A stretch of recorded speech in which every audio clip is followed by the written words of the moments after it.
세 번째 강연, 한국 정치 변화와 개혁 과제를 시작하겠습니다. 먼저 간단히 강사님을 소개해 드리려고 합니다. 강원택 교수님께서는 영국 런던 정치경제대학교에서 정치학 박사학위를 받으시고 대통령 직속 미래기획위원회 위원을 역임하셨습니다. 각종 언론 정치 관련 인터뷰 출연 및 컬럼 기고와 저술 활동 등으로 왕성 활동하고 계시는 한국의 대표적인 정치학자이십니다. 이제 강원택 교수님을 큰 박수로 맞이해 주시기 바랍니다.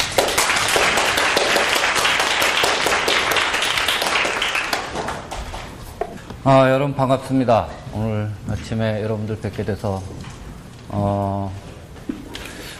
반갑고 사실은 되게 큰 기대를 갖고 왔어요. 그래서 여러분들하고 한국 정치와 관련된 좀 많은 이야기를 나눌 수 있는 시간이 됐으면 좋겠습니다. 저는 서울대학교에서 한국 정치나 정당 선거 이런 걸 가르치고 있고요. 그래서 오늘 여러분하고 말씀드리려고 하는 거는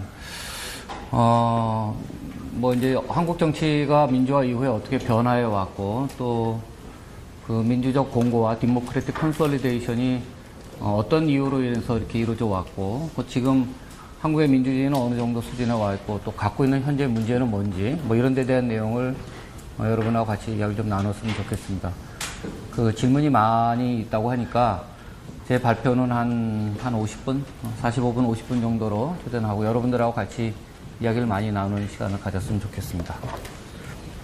한국에서 민주화됐던 게 87년이에요. 1987년. 그러니까 지금부터 한 26년쯤 됐죠. 그죠? 26년 전쯤 되는데. 그때 여기 있는 이 사진은, 그때 이제 매스 프로테스트가 있었던 거죠. 그죠? 그래서 독재 정권에 저항했던 수많은 사람들이 지금 같은 지역이에요, 여기가. 이게 지금 서울시청 앞이죠, 그죠? 서울시청 앞인데 똑같은 자리에요, 여기가. 서울시청 앞이에요. 그러니까 26년 사이에 요즘에 이런 모습 보기 어렵잖아요, 그죠? 이런 일이 이제 없어졌는데 26년 전만 하더라도 이런 커다란 변화가 있었습니다. 그러니까 이 사진이 상징적으로 보여주듯이 지난 25년, 26년 사이에 한국 정치에는 사실은 상당히 큰 변화가 있었다고 볼 수 있습니다. 근데 한국 민주화가 좀 특별한 케이스인 경우는 예를 들면 동유럽의 경우에 여기서 동유럽에서 온 학생들도 있겠지만 동유럽이나 소련 케이스 같은 경우에는 구체제가 몰락을 하고 그다음에 새로운 체제가 들어가죠, 그죠? 그러니까 올드 리짐은 콜랩스하고 그다음에 새로운 리짐이 들어간 거기 때문에 그런 교체가 이루어졌을 경우에는 새로운 질서를 만들기가 훨씬 더 쉽겠죠, 그죠? 새로운 세력들이 있으니까. 근데 한국의 민주화의 경우에는, 올드 리짐도 살아남았고, 그 다음에 그거에 저항하는 민주화 운동 세력도 같이 이렇게 공존하는, 두 개가 같이 공존하는 형태로 한국의 민주화가 이루어졌습니다. 그러니까 한국의 민주화는 타협에 의한 민주화. 그러니까, democratization by compromise 그런 거죠. 혹은 팩트에 의한, 그러니까 타협에 의한 그런 민주화였기 때문에 처음부터 과거의 두 애니미들이 서로 같이 공존하는 형태로 한국의 민주화가 시작이 됐습니다. 그만큼 상당히 불안정한 상태로 시작을 했겠죠. 그죠? 왜냐하면 어느 한쪽이 다른 한쪽을 완전히 대체를 하게 되면 훨씬 쉬울 텐데 그게 아니라 두 개의 서로 갈등하던 세력들이 그대로 공존했기 때문에 굉장히 힘든, 그래서 굉장히 불안정한 균형이었다라는 거고요. 그 다음에 또 한 가지 중요한 점은 한국의 민주화라고 하는 게 출발했을 때 어떤 거대한 사회 경제적인 혹은 혁명적인 변화를 의미하지는 않았어요. 한국의 민주화의 출발점은 아주 작은 하나였죠. 그건 뭐냐면 대통령을 직선으로 뽑겠다. 그러니까 선거제도의 개정. 대통령을 내가 자유롭게 뽑을 수 있도록 해달라. 그러니까 free and fair election을 하자. 이게 사실은 한국 민주화의 내용상으로는 모든 내용이 그거겠죠. 그럼 여기서 넘어가 버렸네. 그래서 여기 보면 여기 있는 한자로 되어 있지만 이게 노태우 대표가 직선제 개헌을 선언했다는 거죠. 그러니까 이게 사실은 한국 민주화의 모든 거는 바로 이러한 선거제도의 개정이라고 하는 것. 다시 말하면 절차적 민주주의, procedural democracy의 확립이라고 하는 것이 한국에서의 민주주의의 가장 첫 출발점이었다고 볼 수 있어요. 그러니까 내용상으로도 그렇게 별로 특별하지 않았고, 더구나 출발점 자체는 굉장히 불안정한 균형이라고 볼 수 있겠죠. 그죠? 왜냐하면 두 개의 경쟁적인 세력이 다 살아남아 있었으니까. 그래서 이게 사실은 좀 어떻게 이게 변화되어 나갈지에 대해서 사실 이 상황, 이 시기에는 누구도 예측하기 어려운 그런 상황이었다고 볼 수 있습니다. 그런데 그 지난 25년 동안 한국 정치를 이렇게 되돌아보게 되면 여러 가지 형태의 정치적인 혼란이라든지 갈등 이런 거는 많았는데 체제 자체를 근본적으로 흔드는 그런 아주 위협적인 상황이라든지 그런 불안정한 상황은 한 번도 만들어지지 않았다는 특징을 갖고 있습니다. 지난 25년 동안 민주화 이후에 대규모의 시위라든지 혹은 폭력적인 갈등, 봉기 이런 것들은 한 번도 한국의 경우에는 있은 적이 없죠. 대규모 폭력 사태 이런 것들은 없었습니다. 없었고 또 쿠데타 이제 더 이상 사실은 생각하기 어려운 거고요. 사실상 불가능한 이야기가 되고 있고 또 예를 들면 기존 체제를 흔들려고 하는 반체제 정당, 엔타이 시스템 파티의 등장 이런 것도 사실은 없어요, 우리 경우에는. 그러니까 사실 한국의 경우에는 처음에 말씀드린 것처럼 민주화의 출발은 대단히 불안정한 상황에서 선거제도 개정이라고 하는 어떤 작은 목표를 가지고 출발을 했는데 그럼에도 불구하고 쭉 그동안 이어져 왔던 것들은 생각보다는 상당히 평화적인 형태로 잘 진행이 되어 왔다고 말씀드릴 수 있겠죠. 그죠? 그래서 제가 생각할 때 지난 25년 동안 한국에서 가장 위험했던 상황은 2004년에 있었던 노무현 대통령에 대한 탄핵이었다고 생각이 돼요. 2004년 노무현 대통령에 대한 탄핵은 민주적으로 선출된 대통령을 민주적으로 선출된 국회가 탄핵을 한 거죠. 그죠? 탄핵 결정을 했었는데 그 탄핵 결정이 났었을 때 만약에 그게 효과적으로 그 문제가 풀어지지 않았다면 그러면 노무현 대통령을 지지하는 사람들은 또 길거리로 나가고 그래서 데모를 하고 또 노무현 대통령에 반대하는 사람도 또 길거리로 나가서 데모를 하고 그리고 그 두 세력이 길거리에서 계속 부딪히게 되고 사회적인 혼란이 야기된다면 그 다음에는 어떻게 될지 모르는 거죠. 그죠? 그럼 쿠데타가 들어올 수도 있고 다른 어떤 현상이 나타날지도 모르는 일입니다. 근데 당시 2004년에 이제 국회에서 야당이 절대 다수를 차지하고 있던 국회에서 노무현 대통령에 대한 탄핵안을 통과를 시키죠. 근데 당시 노무현 대통령에 대한 인기가 그렇게 높지 않았어요. 높지는 않았지만 그럼에도 불구하고 민주적으로 선출된 대통령을 별로 특별하지 않은 이유로 국회가 탄핵한 거에 대해서 반대하는 국민들이 훨씬 많았어요. 그래서 거의 한 90%, 80%, 90% 정도의 국민들이 그 탄핵 결정에 대해서 반대를 했죠. 그래서 이제 그게 이제 여론조사를 통해서 계속 공표가 됐었고, 또 탄핵에 반대했던 많은 시민들이 이제 촛불 시위를 했던 거죠. 촛불 집회를 했던 거죠. 탄핵 반대한다는 촛불 집회.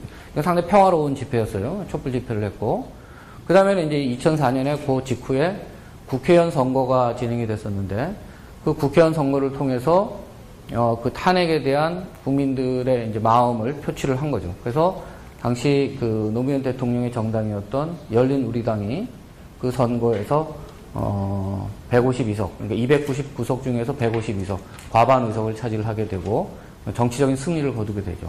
그리고 그 이후에 헌법재판소에서 이제 그 탄핵을 기각, 컨스티튜셔널 코트에서 제일 마지막에 이제 결정을 하게 되죠. 그러니까 말하자면 탄핵이라고 하는 굉장히 그 심각했던 정책 위기가 있었는데 그런 그 정책 위기가 그 한국 민주주의가 만들어놨던 어떤 절차, 그러니까 컨스티튜셔널 세팅 있죠. 우리가 만들어놨던 컨스티튜셔널 세팅에 의해서 그 문제가 평화적으로 잘 해결이 됐습니다. 그래서 사실은 처음 말씀드렸던 것처럼 한국의 민주화의 첫 출발은 그렇게 안정적으로 시작되지 않았지만 그 이후에 진행되어 왔던 과정은 비교적 굉장히 스무스하게 이루어져 왔다, 이렇게 우리가 볼 수 있을 것 같습니다.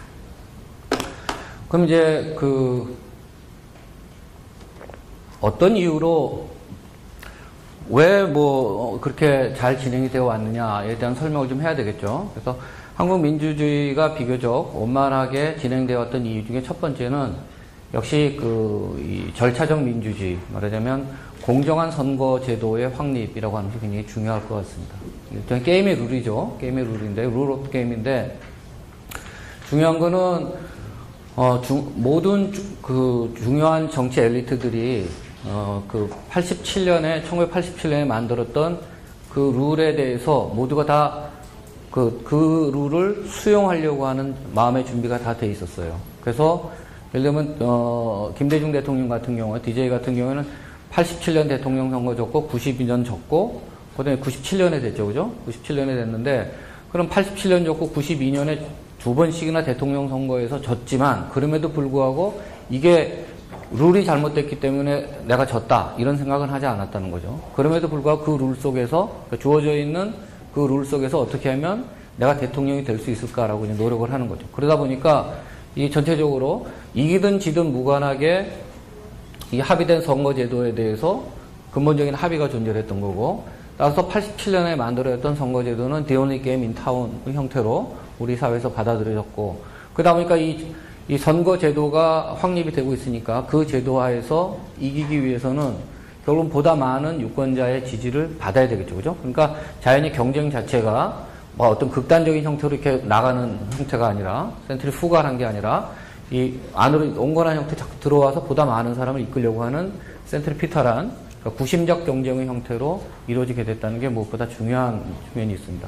그리고 아까 처음 말씀드렸던 것처럼 한국의 민주주의의 출발점은 바로 이 선거제도 개정이었기 때문에 이 룰이 지켜진다고 하는 것은 사실 상당히 중요한 의미가 있습니다. 근데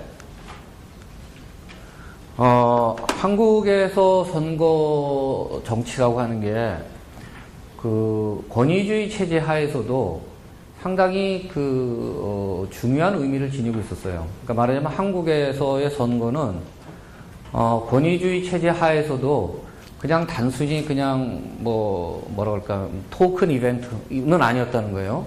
그 실질적인 정치적 의미를 지니고 있었어요.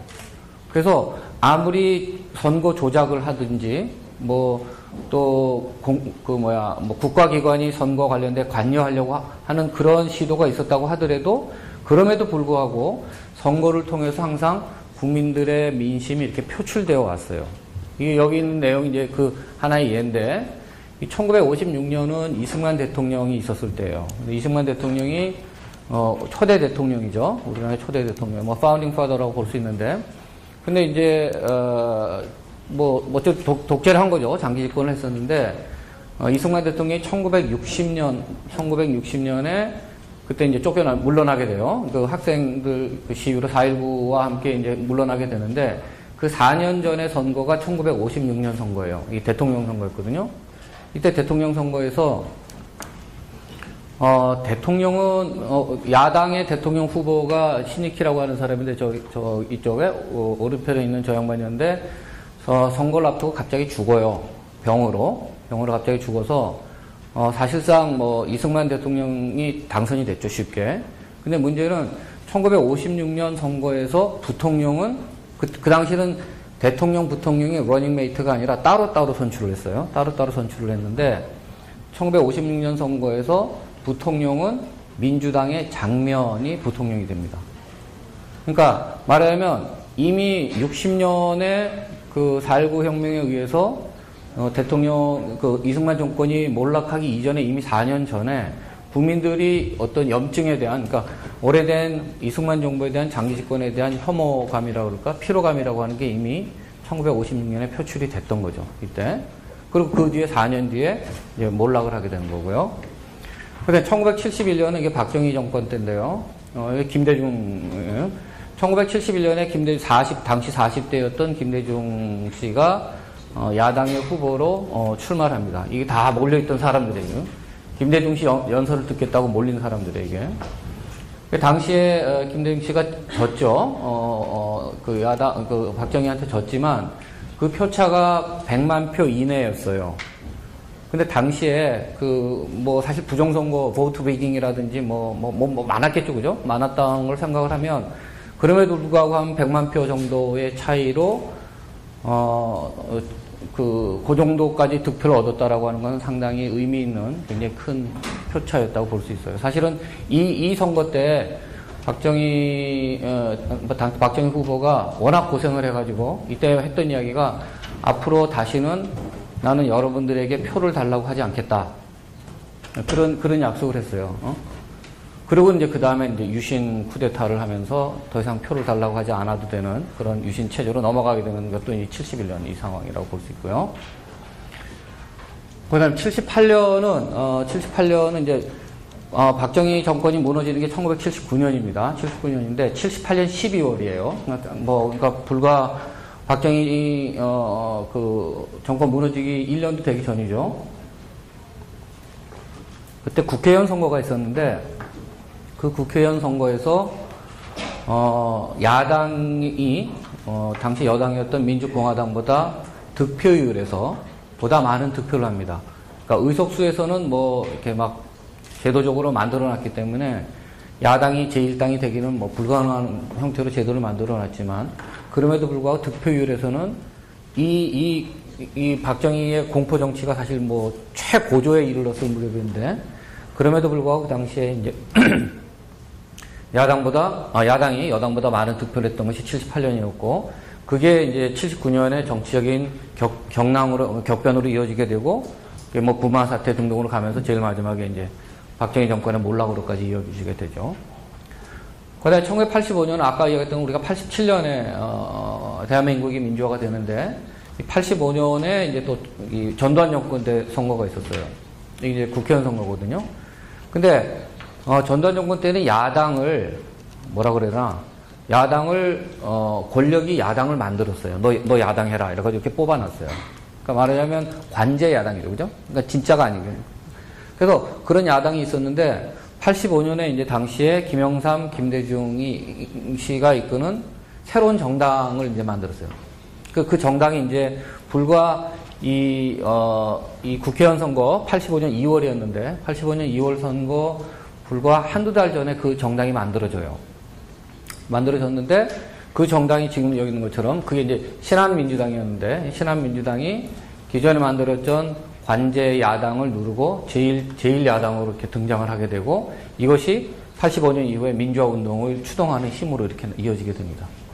그러니까 지금 우리가 봤던 것처럼 한국 정치에서 선거라고 하는 게 굉장히 여러 가지 제약이 많았어요. 여러 가지 제약이 많았고, 또 뭐 관권의 개입도 많았고, 또 뭐 부정선거도 많았고, 뭐 또 이 선거를 통해서 권력을 야당이 차지한다는 건 쉽지 않은 일이었지만, 그럼에도 불구하고 굉장히 어떻게 이런 다이나믹함이라는 것이 이 당시에도 벌써 계속 유지가 되어 왔다는 거죠. 그래서 김영삼 씨나 김대중 같은 이런 민주화의 지도자들은 선거 제도만 공정한 프리 앤 페어 일렉션만 우리가 얻을 수 있다면 그 경쟁을 통해서 우리가 언제든지 대통령이 될 수 있다고 믿었던 거죠. 그죠? 그래서 처음에 중요했던 것은 이런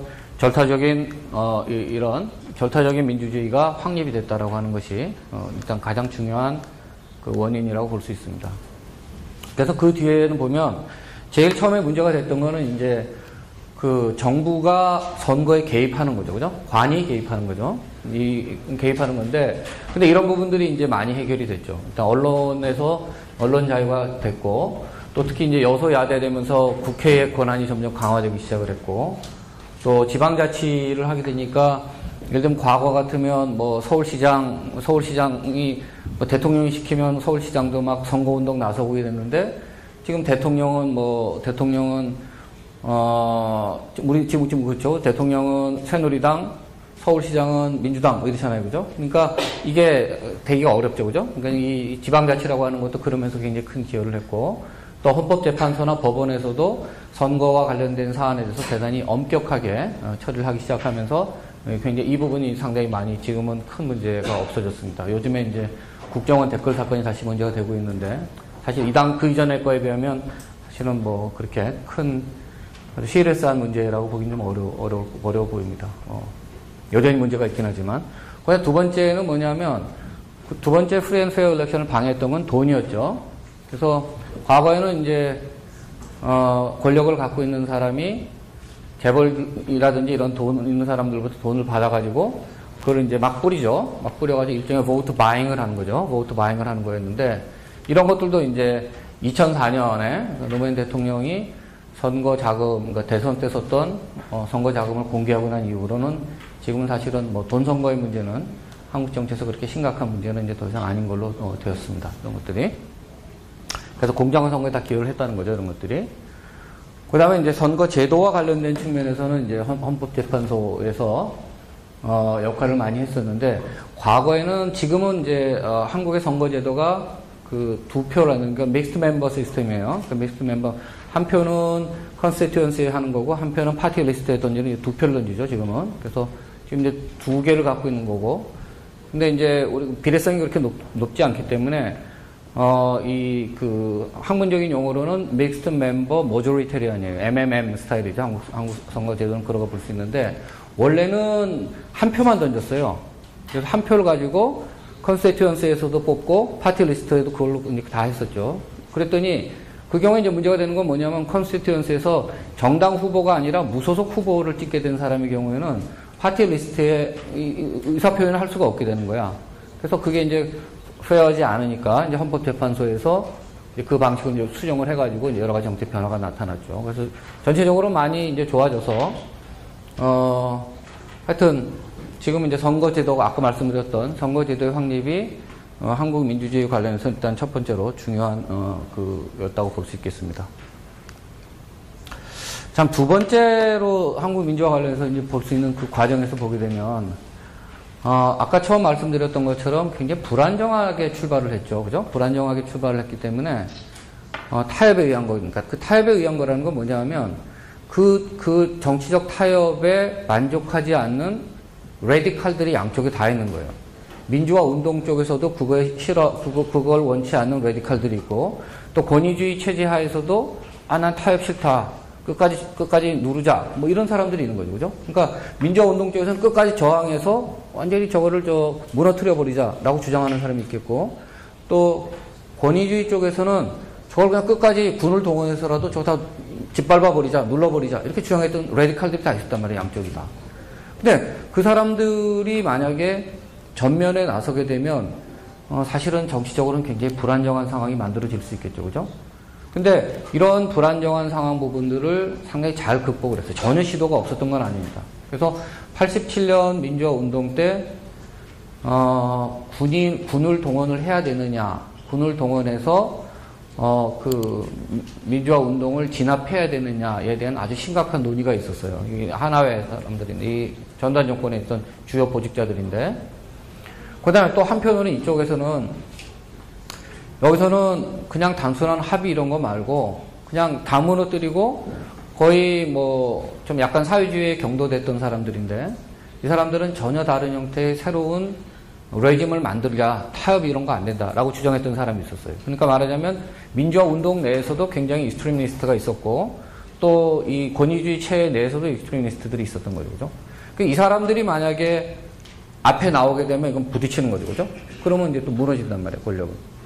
그럴 수밖에 없었는데, 그럼에도 불구하고 이런 것들이 이제 이런 강경파의 내용들이 초기에 상당히 잘 진화가 됐다고 볼 수 있습니다. 볼 수가 있는데, 사진이 좀 흐려서 그러네. 그 중요했던 요인 중에 하나가 특히 이제 YST 김영삼과 김대중은 그런 그 레디컬이라고 볼 수 있는 어쨌든 그런 제야의 운동가들을 적극적으로 자기 정당으로 이렇게 리크루트를 다 합니다. 그러니까 체제 안으로 끌고 들어오는 거죠. 체제 안으로 끌고 들어와서 그 사람이 그 체제 내에서 활동할 수 있도록 하는 공간을 만들어주죠. 사진이 흐려서 잘 안 보이는데, 이게 노무현 대통령이에요. 노무현 대통령인데, 노무현 대통령이 88년에 국회의원 선거 때 김영삼에 의해서 이 공천을 받고 부산에서 출마해서 국회의원이 되고, 그게 이제 정치 출발점이죠. 그 다음에 이 사람은 이제 얼마 전에 죽은 김근태라고 야당의 지도자였죠. 이 사람도 역시 민주화 운동의 지도자였는데, 김근태 씨 역시 이제 DJ 김대중에 의해서 제도권 정치로 들어오게 되고, 지금 이렇게 막 하고 있는 사람 지금 현재 경기도지사 김문수 씨예요. 상당히 레디칼이었어요. 지금 막 띠 매고 막 이러고 있죠, 그죠? 지금 이제 경기도지사예요. 그러니까 엄청난 큰 변화가 생겼죠, 그죠? 김문수 씨 역시도 이제 그때 YS인가 하여튼 해서 들어왔고, 지금 이제 이렇게 정치적으로 계속 성장해 나갔던 거고요.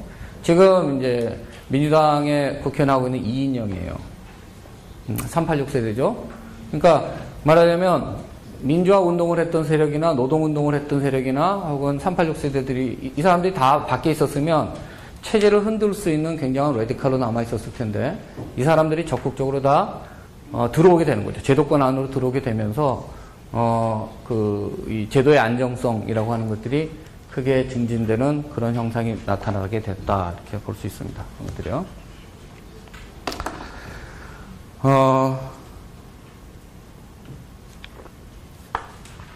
사실 하나하나만 해도 지금 참 할 이야기가 많은데 이렇게 딱 하려니까 하여튼 빨리빨리 했든 정리하고 여러분들 이것도 듣겠습니다. 쭉 하여튼 흐름만 여러분들이 이해를 하시면 돼요. 그 다음에 한국에서 이제 권위주의 체제가, 그러니까 우리가 1948년에 이제 대한민국이라고 하는 나라가 생겼는데 그 이후에 굉장히 짧은 기간을 제외하고는 뭐 대부분이 다 이제 그 오소리테리안 리즘하에 있었죠, 그죠? 87년 이전까지. 그래서 그리고 대통령제이기 때문에 권력을 공유한다, 쉐어한다라고 하는 개념이 기본적으로 없어요. 대통령제라는 게 한 사람이 다 가는 거잖아요, 모든 걸. 그래서 굉장히 어려웠는데, 그래서 더구나 이제 한 사람이 지배하는 이승만 1인 체제, 혹은 박정희 1인 체제, 혹은 전두환 1인 체제, 뭐 이런 형태의 독재의 경험이 많았는데, 근데 87년에 그 노태우 대통령이 당선이 됐고, 88년에 민주화 이후에 첫 국회의원 선거가 있었는데, 그때 이제 여소야대, 그러니까 국회 내에서 야당이 보다 많은 의석을 차지하는, 그러니까 미국에서 이야기하는 디바이디드 가버먼트가 1988년에 형성이 됐어요. 그러다 보니까 대통령 입장에서는 처음으로 그 거버닝 파티가 거기서 이제 마이너리티가 된 거죠, 그죠? 그 국회 안에서 마이너리티가 됐기 때문에 이거 이제 뭐 어떻게 처리해야 될지, 그러니까 자연히 야당과의 협력이라고 하는 것이 필요하게 됐죠. 그게 처음 경험을 했던 게 1988년 이후의 경험입니다. 그리고 근데 그거를 이제 극복하기 위해서 노태우 대통령이 기존에 있던 4개의 정당이 이제 88년에 만들어졌는데, 이제 다 지역에 기반돼 있지만, 근데 이걸 이제 토대로 이 3개의 정당을 합당을 했어요. 1990년 1월에 3당 합당을 이뤄서 그게 민주자유당으로 이제 만들어집니다. 민자당이 만들어지죠. 그리고 1990년 1월에 만들어졌던 그 3당 합당에 의한 정당 체계의 변화가 지금 오늘날 바로 지금 새누리당과 민주당으로 대표되는 이런 그 양당적 흐름의 출발점이에요, 그게. 90년 1월이 그 흐름이라고 볼 수 있죠. 근데, 그래서 이제 이 3당을 합당을 했으니까 노태우 대통령은 이제 국회 내에서 다수 의석을 차지할 수 있었죠, 그죠? 이제 머저리티는 갖게 됐는데, 그 대신 이제 뭘 줘야 될 거 아니에요, 그죠? 그러니까 그때 야당의 지도자였던 김영삼이 실질적으로 상당한 정도의 파워 쉐어링을 갖게 됩니다. 그래서 노태우 대통령이 안정적인 의석, 3당 합당을 통해서 안정적인 의석은 가졌지만, 그거에 대한 대가로, 김영삼에게 당을 맡기고, 또 실질적인 상당한 정도의 권한을 이렇게 같이 공유를 하게 되는 거죠. 공유한 거고. 또 한 번에 있었던 건 일종의 코얼리션보다는 좀 더 강한 형태지만, 뭐 그런 형태로 일단 보시면 될 것 같아요. 보다 유럽에서 볼 수 있는 코얼리션과 유사한 형태는 이제 이 97년 선거에서 이른바 DJP 연합, 그러니까 김대중과 김종필, 우리가 보통 DJJP 그러죠, 그죠? 그래서 그걸 합쳐가지고 우리가 보통 DJP 연합이라고 부르는데, 그 김대중과 김종필의 이 연합은, 그러니까 이거는 선거 연합이에요. 그러니까 일렉토럴 코얼리션인데, 그러니까 거기서 이제 그 둘의 이 얼라이언스에 의해서 김대중이 당선이 됩니다, 실제로 대통령에. 그리고는 권력의 절반, 그러니까 국무총리를 김대중을 국무총리로 임명을 하고, 그 다음에 캐비넷의 절반을 JP JP에게 주죠. 그쪽에 있는 사람들이 차지하게 돼요. 그러니까 실질적인 코얼리션이라고 같은 형태로 이어지게 됩니다.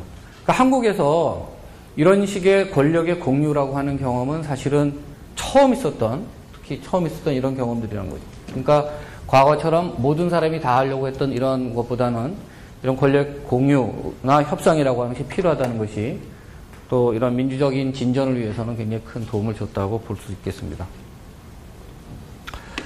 그 다음에 이제 사실은 이 부분이 좀 특별하다고 저는 생각이 드는데요. 이게 아주 특별한 케이스라고 볼 수 있는데, 새로 민주화가 될 게 가장 어려운 케이스는 과거의 문제를 정리를 하는 거죠. 과거에 예를 들면 독재자가 있었는데 그 독재자가 예를 들면 우리 아버지를 죽였다 예를 들면 그럼 나는 그 원수를 갖고 싶을 거 아니에요, 그죠? 이걸 어떻게 해결해야 되느냐. 근데 새로운 체제가 왔는데 한국의 민주화는 예를 들면 그 권위주의 체제에 저항했던 사람이 권력을 잡았으면 그 나쁜 놈들하고 다 조지면 되는데 우리 타협에 의해서 됐단 말이야. 그러니까 두 힘이 다 살아남아 있는 거예요. 두 힘이 살아남아 있는데 나는 우리 아버지가 만약에 죽었다면 그 원수를 갖고 싶을 거 아니에요, 그죠? 이 문제가 사실은 정치적으로 굉장히 어려운 문제예요. 어느 나라에서나. 그래서 뭐 칠레라든지 남미에서도 그 관련 아르헨티나도 그렇고 과거에 그런 문제가 굉장히 컸었죠, 그죠?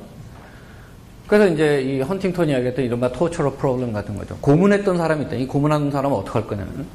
그런 문제가 생기는데 한국은 이게 상당히 민주화의 초기에 상당히 완벽한 형태로 이게 이루어지게 됩니다. 그거에 대한 공은 김영삼 대통령이 가야 될 것 같아요. 그러니까 한국에 군이 들어오기 시작한 게 1961년 박정희가 쿠데타를 했던 게 5.16대가 벌써 넘어가 안 되는데 1961년 5.16때 군이 왔으니까 61년부터 김영삼 대통령이 김영삼 대통령이 취임한 게 93년이에요. 93년 2월에 취임을 하거든요. 그러니까 61년부터 93년이니까 30년? 32년쯤 되죠, 그죠? 그 기간 동안 군이 지배를 했단 말이에요. 그 기간 동안 한 번도 빠짐없이, 그죠? 쭉쭉 해왔는데, 근데 이제 처음으로 시빌리언 프레지던트가 온 거죠. 1961년 이후 첫 번째 시빌리언 프레지던트예요. 그래서 이제 본인이 그 의미를 잘 알고 있었단 말이야. 그래서 이 사람은 스스로 자기 정부를 문민정부라고 불렀어요. 근데 문민이라고 하는 건 이제 시빌리언이라는 뜻이죠. 김영삼 정부는 문민정부라고 불러달라. 그리고 대통령이 되고 나서 하루 만에 11일 지나고 나서 그 당시에 권력을 갖고 있었던 참모총장과 그 다음에 이 서울 지키는 수도방위사령관, 굉장히 요직이죠. 정치적으로 중요했던 그 사령관을 전격적으로 해임을 합니다. 전격적으로 해임을 하면서 새로운 인물들을 거기다 이렇게 앉히기 시작을 하죠. 근데 권력 교체가 있어요. 근데 지금 생각하면 대통령이 군 인사 하는 거 아무렇지도 않게 느낄 수 있지만 당시에는 정말 많은 사람들이 놀랐어요. 아무리 새로운 민주화가 됐다고 하더라도 그렇게 군이 갖고 있는 강력한 영향력을 생각할 때 그렇게 쉽게 교체하리라고 생각 못 했거든요. 했고. 그 다음에는 이제 그 군 내에서 이 전두환이 만들어 왔던 그 군 내에서의 뭐라 그럴까나, 파벌이 있었어요, 일종의. 시크릿 팩션이 있었어요, 군 내에. 그 팩션이 있었는데, 그게 이제 하나회라고 불렀던 건데, 그 하나회를, 이 김영삼 정부 때 다 뽑아내죠. 그래서 다, 제대시키니까, 다 퇴진을 시켰죠. 그래서 그 정치적으로 영향력을 갖고 있는 그 세력들을 다 이제 정리를 했고, 그 다음에 이제 결정적으로는 이제 임기 후반에 가서 과거에 쓰던 뒤에 이제 광주 이야기 나오겠습니다만은 1980년에 광주에서 이제 사실은 군에는 학살이 있죠. 매서커가 그때 있었는데 그거랑 그 다음에 이 두 사람이 이끌었던 쿠데타와 관련해서 이 전직 두 대통령을 법정에 이제 서게 하고 실제로 실형을 받습니다. 그래서 전 대통령은 무기징역을 받았고 라이프 센텐스 받았고 20년인가 받았어요. 20년인가 받아서 실제로 한 2, 3년 정도 감옥 생활을 하고 그 다음에 이제 사면되어 나옵니다. 그러니까 말하자면 이러한 그 김영삼 정부의 시기를 거쳐서 한국의 경우에는 거의 완벽하다고 할 만큼 군의 탈정치화가 이루어지게 되죠. 그죠? 그래서 지금은 이제 어느 누구도 그렇게 오랫동안 군이 집권을 했음에도 불구하고 한국의 경우에 군이 정치적 정면에 나설 것이다 라고 하는 그런 가능성은 이제는 사실 거의 없다고 봐야 될 것 같습니다. 그래서 이런 그 이후로 한국의 민주주의가 지금은 예전에 비해서는 상당히 많이 높아졌어요. 많이 높아졌는데 이게 2012년 작년이죠. 작년에 그 영국에서 나오는 이코노미스트라고 하는 저널이 있죠, 그죠? 그 이코노미스트 인텔리전스 유닛에서 매년 디모크라시 인덱스를 발표를 합니다. 근데 작년에 이제 167개국을 대상으로 디모크라시 인덱스를 조사를 했는데 167등. The bottom은 노스코리아예요. 아주 참 어려운 이웃을 두고 있죠. 남쪽성이 167동 이 노스코리아고요. 그 다음에 1등부터 한 3, 4등은 저 스칸디네비안 칸츄리들이 다 차지했고요. 근데 이제 아시아에서 그러니까 여기서 보면 이 인텔리전스 유닛에 의하면 25등까지를 풀 디모크라시로 분류를 했어요. 그 다음 순위는 플로드, 약간 흠이 있는 플로드 디모크라시가 그 다음인데, 풀 디모크라시가 25등까지인데, 아시아에서 두 나라가 들어가 있어요. 여기 보는 것처럼 일본하고 한국이 아시아에서는 두 나라가 좀 포함이 되어 있어요. 근데 등수로 보게 되면 랭킹으로 보면 어쨌든 한국이 20이고 일본이 22위예요. 23위, 그죠? 23위라서 적어도 이 이코노미스트에서 보는 인텔리전스 유닛에 의한 이 어널리시스에 의하면 이 평가에 의하면 한국은 어쨌든 the most democratic country가 된 거죠. in Asia. 그죠? 그래서 지금은 이제 여러 가지 형태로 이게 여러 가지 있죠. 여기서 보면 electoral process and pluralism 있고 그다음 function of government고 political participation이고 political culture and civil liberties 이 5개의 항목을 가지고 다 합산한 그러니까 오버롤이 이제 이게 평가가 나온 겁니다. 그래서 물론 이제 국내적으로 여러 가지 문제가 많이 있지만 적어도 제도적인 측면에서 한국의 민주주의는 예전에 비해서 상당히 많이 안정화됐다 이렇게 볼 수 있을 것 같습니다. 자, 그럼 이제 그 두 번째로는 이제 요즘 이야기를 좀 할게요. 요즘 이야기인데 작년 12월 달에 대통령 선거 다 봤어요? 네. 재밌었어요? 사실 마지막까지 그날 투표일까지 누가 될지 저도 몰랐어요. 저한테도 이렇게 막 그 이러저러한 인포메이션이 막 오는데 사람들마다 다 다르고 여론조사 받은 것도 다 다른 거야. 그래서 어느 쪽에서는 문재인 이긴다, 어느 쪽에서는 박근혜 이긴다, 막 계속 오더라고. 그만큼 사실은 박빙이었죠. 그래서 보는 것처럼 박근혜가 51.6%고, 그 다음에 문재인이 48%에서 그 차이가 3.6%. 아주 근소한 차이였죠. 한 100만 표 정도 차이가 났는데 상당히 근소한 차이였다고 볼 수 있습니다. 그래서, 그러니까 말하자면 상당히 이 한국 사회가 적어도 정파적인 입장에서는 어느 한쪽으로 기울어지지 않고 이렇게 굉장히 팽팽하게 evenly divided 되어 있는 거죠. 그죠? 근데 지난번 대통령 선거 때 있었던 또 한 가지 흥미로운 점은 이거죠. 이 아저씨죠. 안철수 아저씨. 갑자기 나타나가지고, 그죠? 갑자기 나타나가지고 뭐 있는 사람인지 모르는데 갑자기 나타나서, 열심히 하다 나중에 울면서 그만뒀지만 하여튼, 그죠? 지금 또 뭐 하겠다고 그러고 있어요. 그러니까, 안철수 현상도 뭔가 한국 사회에서 뭔지 지금 문제가 있다라는 걸 좀 보여주는 거 아니겠어요? 그죠? 그러니까 대부분의 이제, 문재인 대표였던 민주당 쪽에, 지지를 가졌던 사람들이 이제 많이, 기울었는데, 뭐 어떤 현실적인 불만 같은 걸 풀기 위한 새로운 출구로 안철수를 받았던 것 같습니다. 나중에 여러분들이 뭐 질문이 있거나 그러면 좀 더 자세히 이야기하도록 하고요.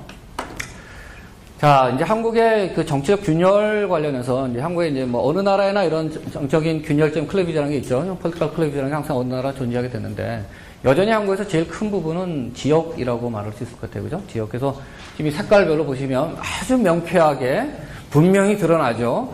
노란색, 빨간색 확 드러납니다. 아, 어디가 어디구나. 서울만 조금 다르고요. 나머지 지역은 뭐, 여기가 약간, 뭐, 그렇고 하여튼 뭐 거의 이렇습니다. 그래서, 1987년 민주화된 이후로 한국에서 가장 중요한 정책 균열 역시 지역주의라고 봐야 되겠죠. 지금도 뭐 여전히 그런 편인데.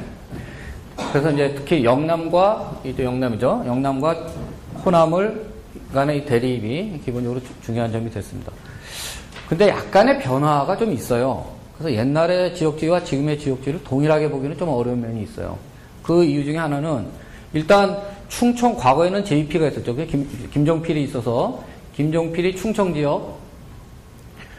지역이 이쯤이 충청이에요. 여기가 충청 지역인데 이 충청 지역이 별도의 사실은 정당이 존재를 했었는데 지금은 이제 사라졌죠. 지금은 이제 없어졌고 지금 이제 남아있는 건 여기하고 여기인데, 여기도 조금 차이가 있는 것 중에 하나가, 일단, 여기가 경상북도 지역이고, 여기가 경상남도 지역인데, 부산이 여기 있고요. 그죠? 대구가 이쯤 있고.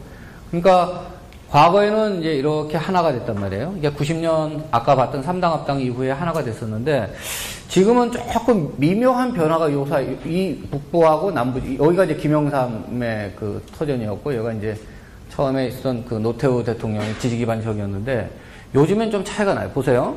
이번 대선인데 대구나 보세요. 대구 경북. 이게 이제 이 전통적인 트래디셔널 스트롱홀드 여기가 보시면 대구가 80.1% 박근혜 왔어요. 그죠? 이 정도면 뭐죠? 이건 랜드슬라이드 넘어가는 건데, 그지? 거의 만장일치죠, 이 정도면. 19.5밖에 안 되고, 경북도 80.8에 18.6이에요. 그죠? 근데, 이 남쪽은 보면 박근혜가 60 정도 나왔죠. 59.8 나왔고, 문재인이 한 40% 정도 얻었어요. 6대4 정도로 갈렸죠? 그 다음에, 울산도 비슷해요. 그죠? 6대4쯤 되죠. 울산도 6대4 되고. 울산은 여기쯤 있어요. 여기쯤 어디 거. 그 다음에 경남은 조금 더 하긴 하지만 전체적으로 보면 이 아래 지역은 6대4 정도고 여기는 2대8이에요. 그죠? 근데 이게 문재인 씨가 부산 출신이에요. 부산 출신이긴 해요. 여기 부산 출신인데 노무현 대통령도 부산 출신이란 말이야. 그러면 2002년하고 이번하고 비교를 해봤더니 2002년에 노무현 대통령은 부산에서 29.8% 얻었어요. 지금은 39.9%, 10% 더 나왔죠. 그죠? 전체적으로 다 한 10%씩 여기는 원래 좀 높았지만. 그러니까 경남하고 부산의 경우는 과거보다 한 10% 정도 더 나왔어요. 그죠? 그러니까 이 말은 무슨 말이냐면,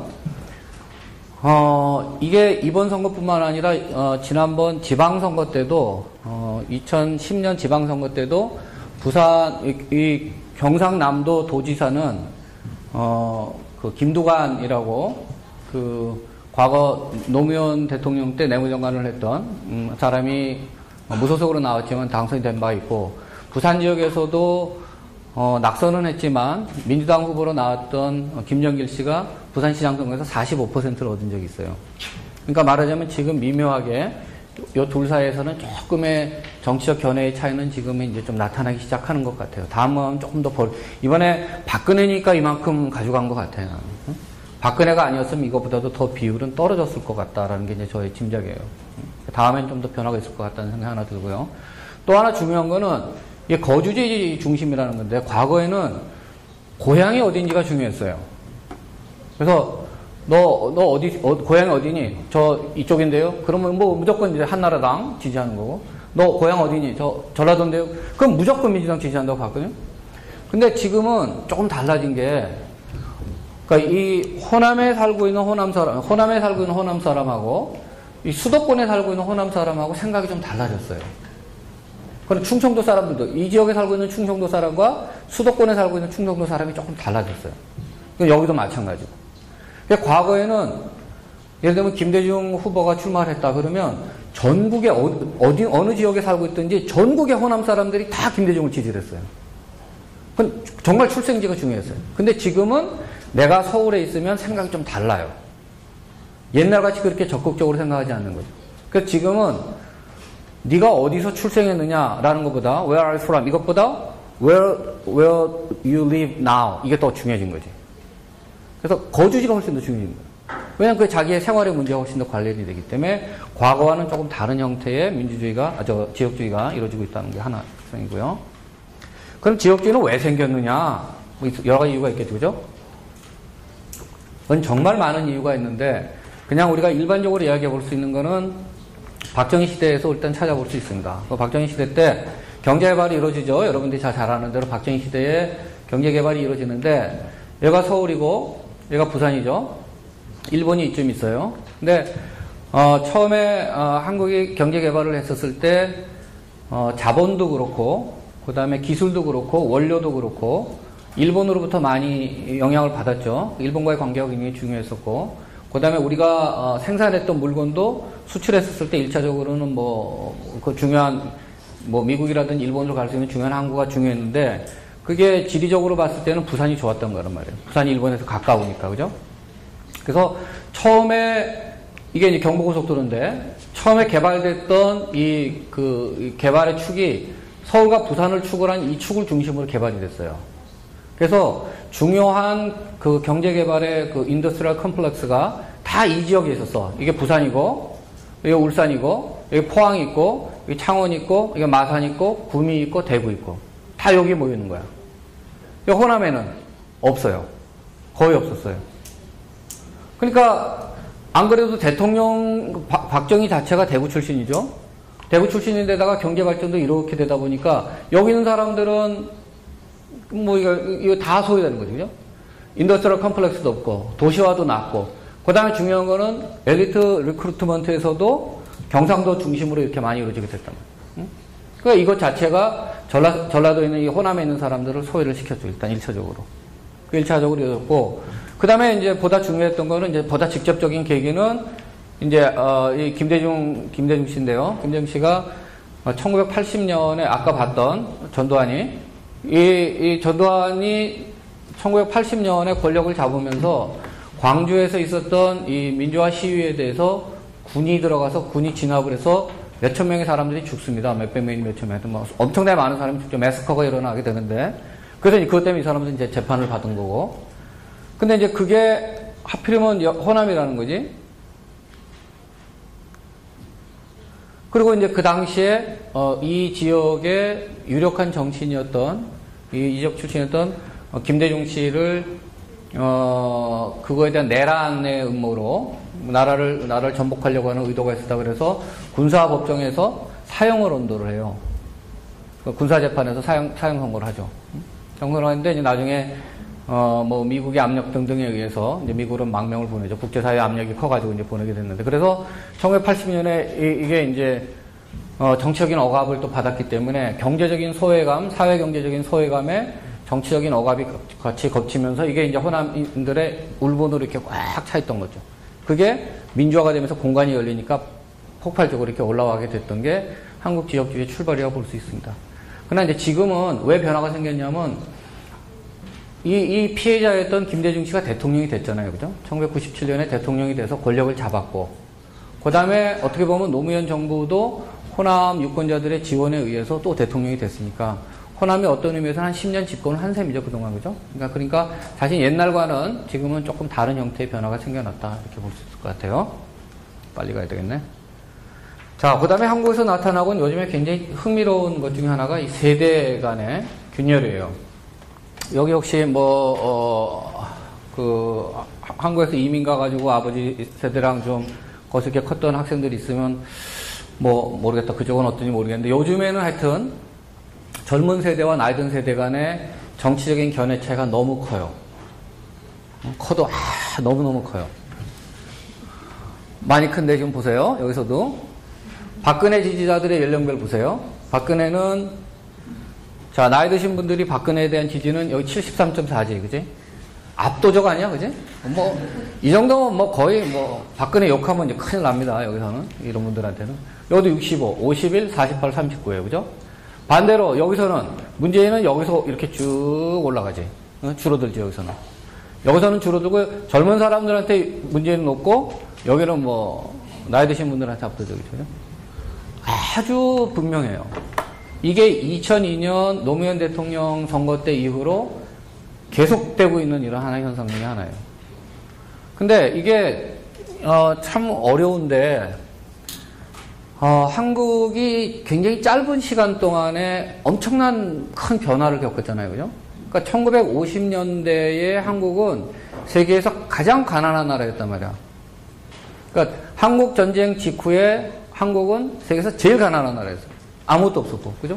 그러니까 그런 상황에서 자랐던 사람들이란 말이야, 이 사람들은. 그리고 빈곤한데 아주 가난했고, 그 다음에 냉전 시대였죠, 그죠? 콜드워였단 말이야, 그죠? 그 다음에 전쟁도 경험을 해봤고, 그리고 권위주의에 굉장히 익숙하면서 이런 상황에서 살았기 때문에 이 사람들의 머릿속에 제일 중요한 거는, 이 사람들이 경험하면서 자기한테 중요한 거는 경제적으로 계속 성장해왔다라고 하는 그거, 그 다음에 북한 나쁜 놈이라는 거, 그 다음에 박정희 훌륭한 일 했다는 거. 이게 이 사람들 머릿속에 있는 거지. 근데 젊은 사람들은 전혀 다른 환경에서 큰 거야. 젊은 사람들은 보면 일단 민주화된 환경에서 컸죠. 그죠? 독재가 뭔지 몰라요. 책으로만 배우는 거죠. 그 다음에 풍요로운 환경에서 컸죠. 먹을 게 없어가지고 이런 거 몰라요. 그 다음에 탈냉전적인 상황에서 컸죠.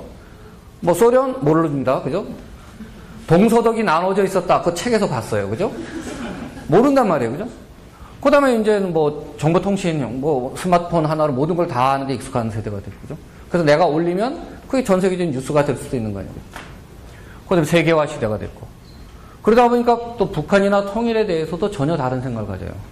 그래서 요즘 나이 드신 분들은 막 북한 너무너무 싫어하지만, 이 양반들은 북한 너무너무 싫어하지만 그러면 동시에 통일이 돼야 된다고 생각하는 사람이에요. 저거 무너뜨리고. 나쁜 놈들이니까 저 무너뜨리고 통일이 돼야 된다고 생각하는데, 요즘 젊은, 내가 조사해보니까 우리 학생들도 그렇고 보니까 통일 필요 없다고 생각하는 사람이 많아요.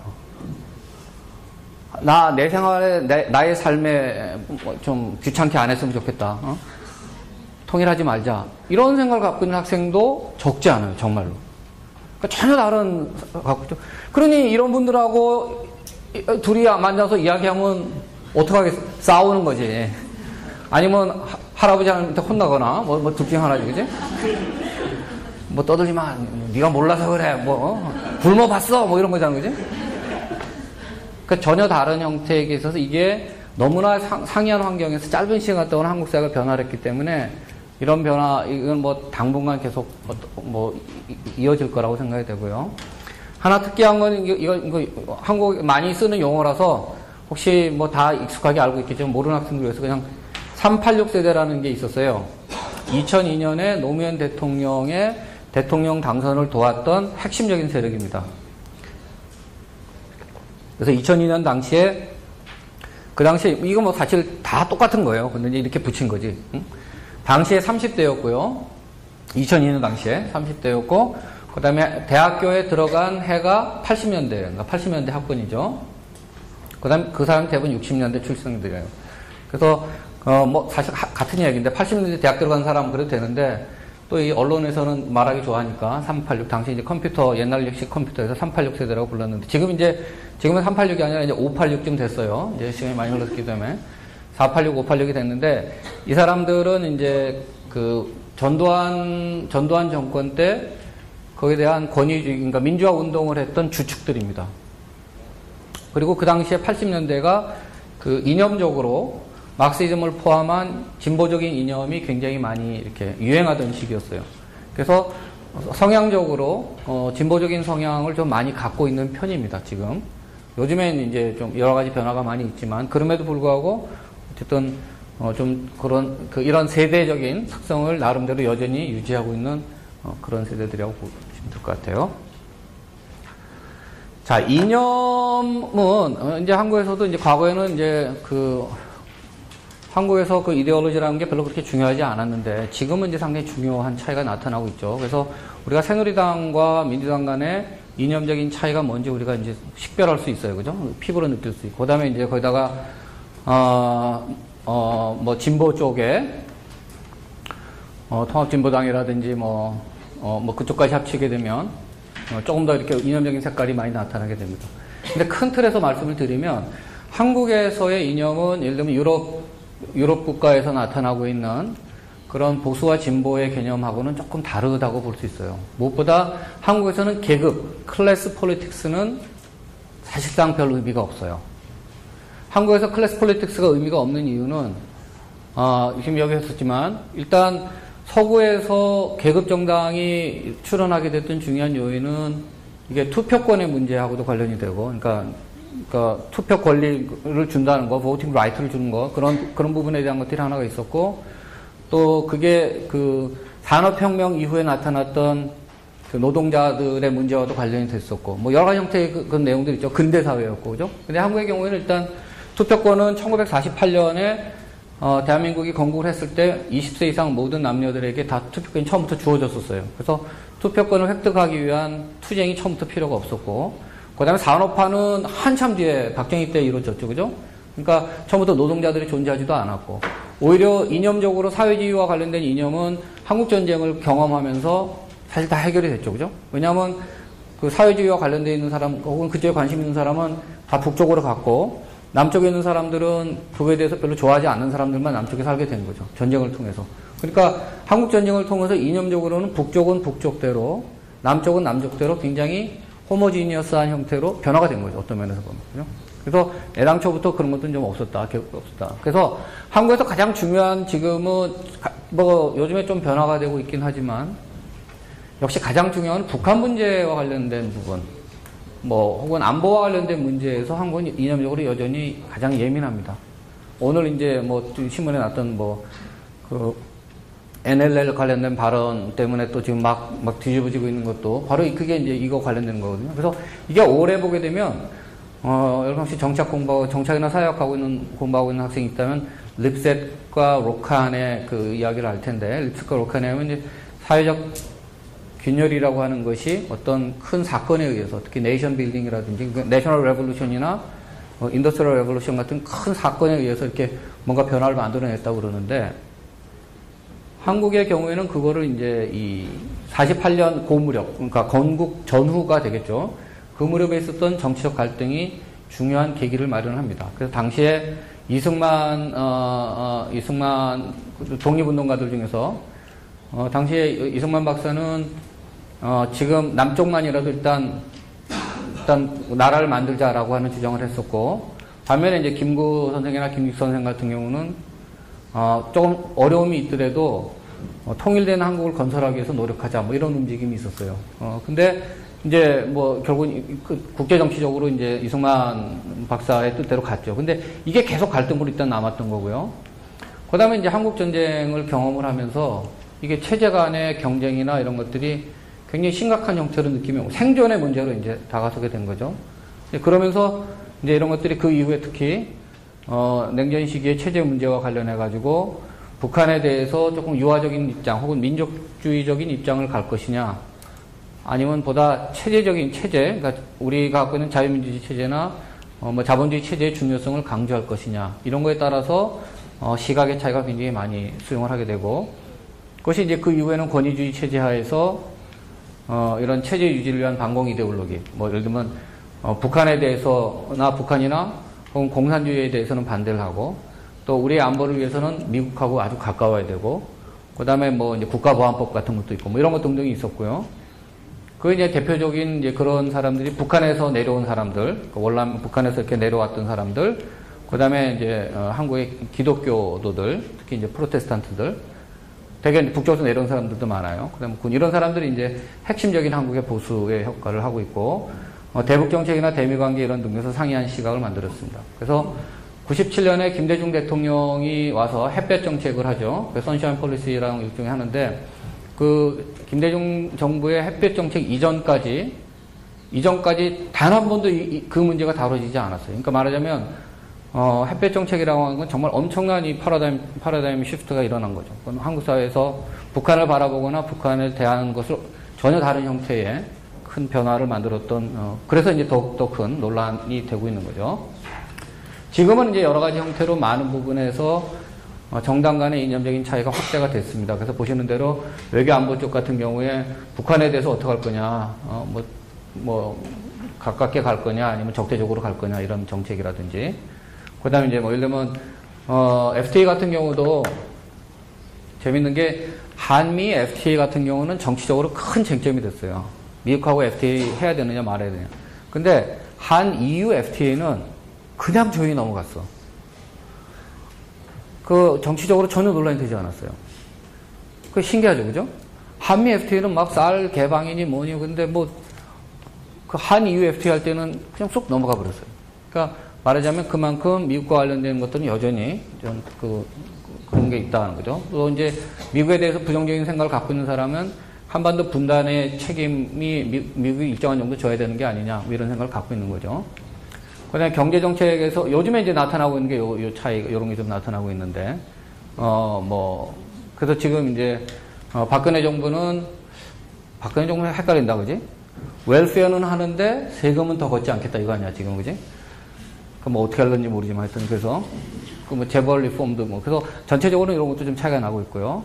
그 사회정책에서도 차이가 좀 나죠. 아무래도 보수 쪽에서는 로우 앤 오더를 많이 강조를 한 거죠. 트래디셔널 로우 앤 오더. 이게 뭐 어느 나라를 막론하고 보수 정부가 강조하는 부분들이고, 반대로 이제 인디비주얼 라이트 강조하는 거, 이거는 이제 좀 더 진보적인 프로그레시브나 리버럴 쪽에서 많이 있는 거고, 그 다음에 뭐 그걸 표현하게 되면 한쪽에서는 리버테리안적인 입장을 많이 강조하고 또 한쪽은 이제 오토리테리안적인 입장이 강하다 이렇게 볼 수 있겠죠. 자, 그래서 마지막으로 제 발표를 정리를 하면 요즘에 나타나고 이제 또 하나의 그 우려가 되는 것 중에 하나는 정당이 좀 약화가 되고 있다는 거예요. 한국 정치에서 정당이 약화가 되는 건 상당히 우려할 만한 일인데 사실은 뭐 우리뿐만 아니라 다른 나라에서도 정당의 역할은 유사하게 나타나는데 한국의 경우는 조금 그게 인터넷을 통한 정치 활동의 참여의 증가와 그게 같이 가고 있는데 그 정당을 약화시키고 있어서 약간 문제가 되고 있어요. 저 개인적으로는 이 양반하고 나하고는 뭐 아는 사이도 아니고 또 개인적으로 뭐 특별히 뭐 싫어할 이유도 없어요. 근데 제가 정착자로서 걱정을 하는 거는 작년에 안철수 씨가 대통령 후보로 굉장히 높은 지지를 받았는데 이 사람이 대통령이 되면 뭐 할 건지 아는 사람이 하나도 없는 거야. 그래서 우리 학생한테 물어봐서 하도 좋아하길래 너 안철수 지지자지 그랬더니 안철수 대통령 되면 대북 정책 어떻게 되니? 모르겠대. 경제 정책은 모르겠대. 너랑 무슨 상관이 있니? 그것도 잘 모르겠대. 왜 지지하니? 하여튼 싫대 다른 사람이. 굉장히 위험해요. 그래서 뭘 봤냐면 지금 이게 무슨 프로인지 아시죠? 힐링 캠프라고 하는 SBS 프로그램이에요. 여기에 나왔어요. 여기에 나와서 뭐 이야기한 거죠. 난 이런 사람이다. 근데 이런 방송 프로그램이라는 게 다 사전에 작가랑 조율하는 거잖아.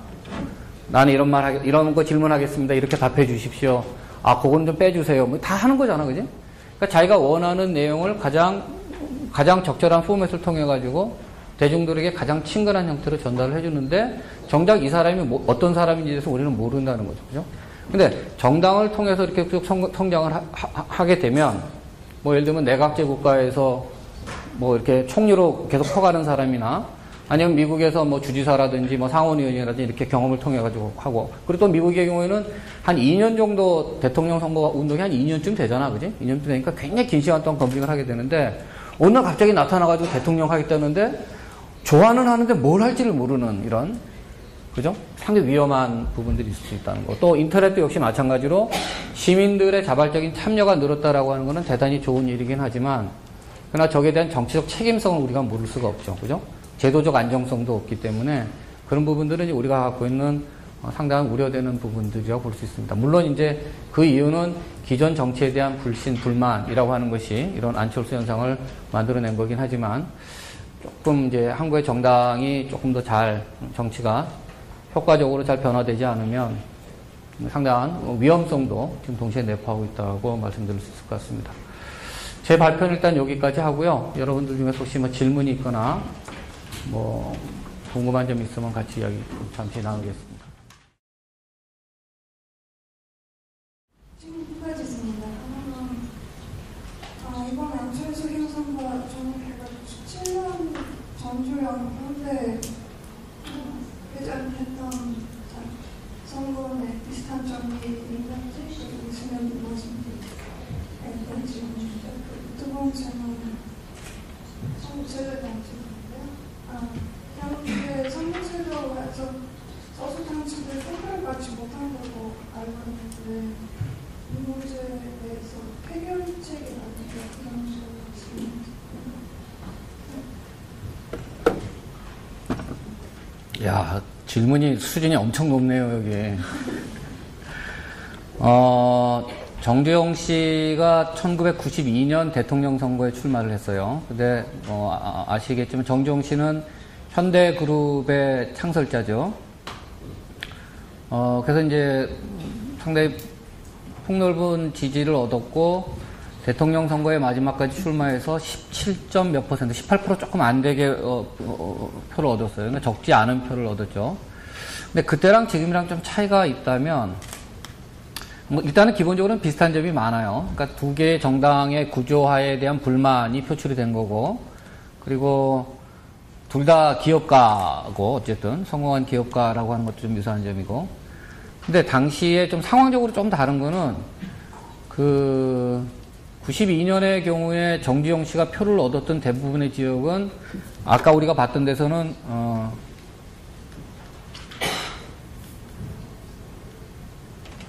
정두영 씨는 이 호남을 제외한 나머지 지역에서 다 표를 얻었어요. 그러니까 3당 합당에 대한 불만을 갖고 있었던 유권자들의 지지가 정두영 씨가 흡수를 했던 부분들이고, 이번의 경우에는 안철수 씨는 그거보다는 조금 폭넓은 것 같아요. 물론 안철수에 대한 지지가 가장 많은 데는 서울하고 호남입니다. 지금은. 서울하고 호남이기 때문에 내년 지방선거에서 안철수 정당이 이제 호남에서 뭐 광주시장이라든지 전남도지사를 차지할 가능성은 있긴 있는데, 그러나 안철수 현상 전반적으로는 이거보다 좀 폭넓죠. 그래서 그러니까 당시에 정주영에 대한 불만이 그 민자당 3당 합당에 대한 그 유권자들의 불만의 표현이었다면, 안철수 현상은 그것보다는 조금 더 폭넓은 정당 정치 전반에 대한 불만이 좀 표출이 되어 있다라는 생각이 들어요. 물론 이제 민주당 쪽에 좀 더 가까운 사람들이 많긴 하지만, 그래서 그리고 이제 특히 안철수의 경우는 세대적인 요인이 많이 작용을 했죠. 대부분 안철수 지지자의 가장 핵심적인 지지자들은 다 아마 여러분들 또래들일 거예요. 아마 20대가 가장 많은 지지를 보내고 있습니다. 그러니까 그런 세대적인 요인이 다르다는 거 있고요. 혹시 정주영 관련된 부분은 내 글도 있어요. 내 글도 일렉토럴 스터디에 쓴 내 글도 있으니까 한번 참고해 보시면 The Rise of the Third Party라고 한 것도 있으니까 그냥 될 것 같고, 한국에서 제3당에 대한 지지는 내가 오늘 여기다 집어넣었다고 뺐는데, 한국에서 지금 정당 정치의 가장 큰 문제는 저는 선거제도와 관련이 되어 있다고 생각이 돼요. 지금의 선거제도는 지역적으로 밀집된 지지를 갖고 있는 정당에게 굉장히 유리한 선거제도입니다. 그래서 지역적인 기반이 없는 정당이 살아남을 수가 없는 게 지금 선거제도거든요. 그러니까 지금 그냥 예를 들어 볼까요? 예를 들면 6개의 지역구가 있다고 합시다. 6개의 지역구가 있는데 A당은 1, 2, 3 지역구에서 굉장히 강해. 그래서 60%씩을 표를 얻었어요. 그리고 나머지 4, 5, 6 지역구에서는 10%씩밖에 못 얻었어. 정당 A는. 그러니까 평균은 35%를 얻은 거지. 평균 35%인데 60, 60, 60, 10, 10, 10 이렇게 얻었어요. 정당 B는 골고루 전국적으로 아주 고른 지지를 얻고 있기 때문에 전국적으로 40%를 다 얻었어. 그래서 평균 득표율 40%야. 그러면 정당 C는 두 개 합치면 100이 돼야 되니까 60, 40이었으니까 정당 C는 1, 2, 3 지역구에서는 후보도 내지를 못해. 워낙 취약해가지고. 근데 4, 5, 6에서는 10, 40이었으니까 나머지에서는 50, 50, 50을 얻었어. 응? 그러면 평균 득표율은 25%가 되겠죠. 그죠? 0, 0, 0, 50, 50, 50이니까. 그러면 이런 상황에서 의석은 누가 차지하느냐 이거죠. 평균 득표율은 40, 40, 40, 40, 6개 했던 데가 제일 높지만 1 지역구에서는 60, 40, 0, 60, 40, 0, 60, 40, 0. 그 다음에 10, 40, 50, 10, 40, 50, 10, 40, 50 아니야, 그지? 그러면 결국은 의석은 지역적으로 1, 2, 3 지역구에 몰려있는 A 정당하고 4, 5, 6 지역구에 모여있는 C 정당이 의석은 다 차지하게 되고 전국적으로 고른 지지를 갖고 있는 B 정당은 의석을 하나도 못 갖게 되는 거예요.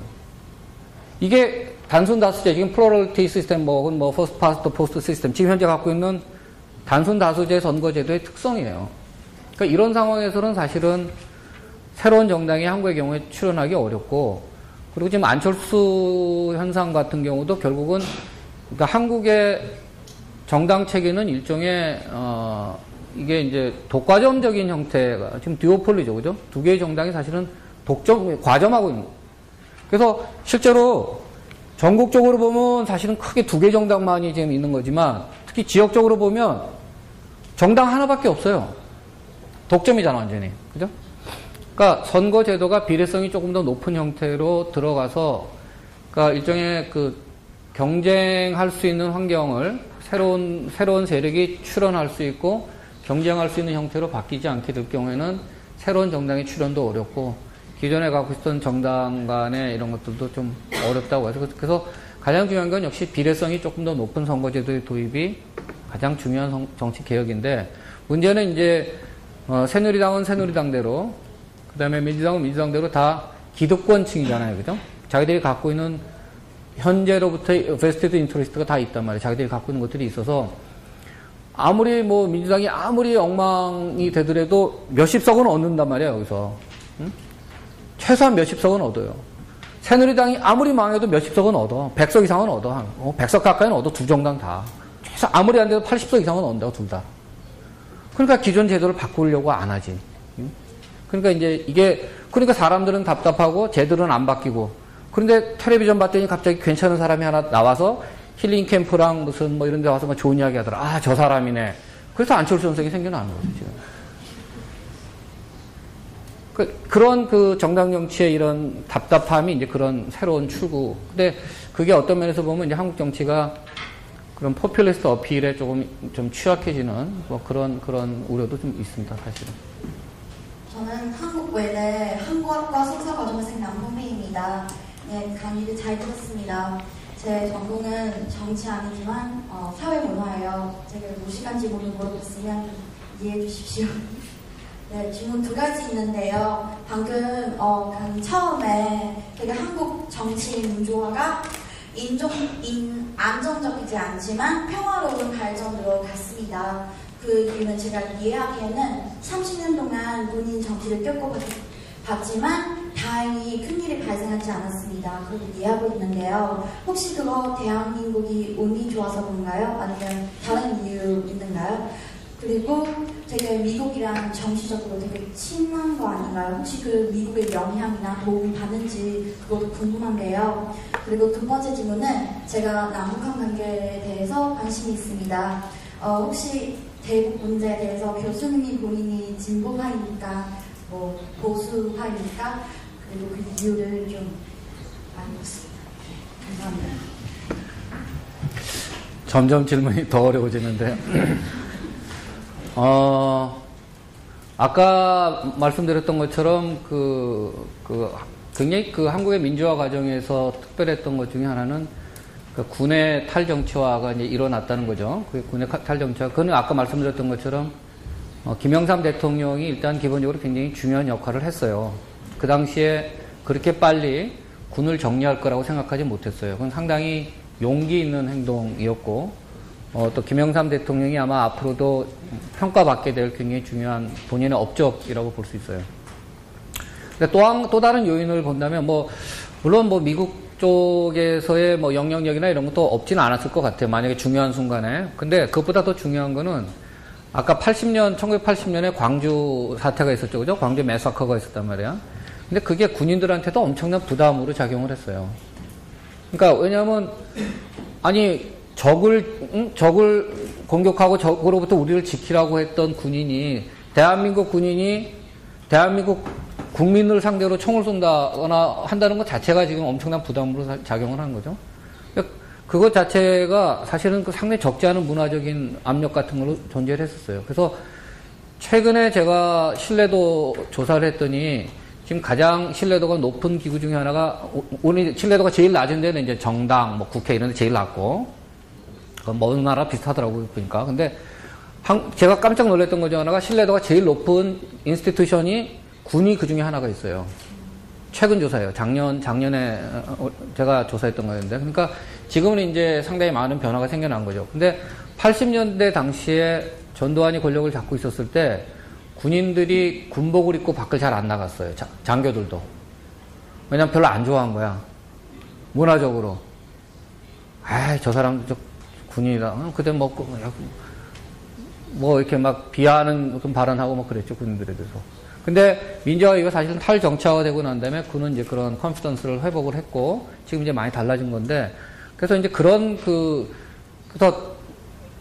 부담이 또 있었고, 그러다 보니까 이제 쿠데타를 하게 되면 피를 흘리지 않을 수 없고, 그거 나중에 이제 해결이 안 되는 거죠, 사실은. 그죠? 그래서 무력으로 진압하기 어려운 부분이 됐고, 그 다음에 그런 의미에서 중요한 게 역시 레지티머시 같아요, 레지티머시가. 디모크래틱 레지티머시가 자리를 잡았기 때문에, 그게 제가 이제 아까, 노무현 대통령 탄핵 이야기를 했었지만, 그게 정말 중요하다고 생각되는 게, 노 대통령이 대통령이 됐지만, 그 이후에도 여러 가지 이제 발언의 실수라든지 등등으로 인해서 초기에 지지율이 그렇게 높지가 않았어요. 그래서 예를 들면 노무현 대통령이 잘하고 있다고 생각하니 아니다. 이게 높았단 말이에요. 근데 딱 탄핵이 이루어지고 나니까 탄핵에 대한 반대 여론이 제가 가장 높게 본 게 한 90% 가까이까지 봤어요.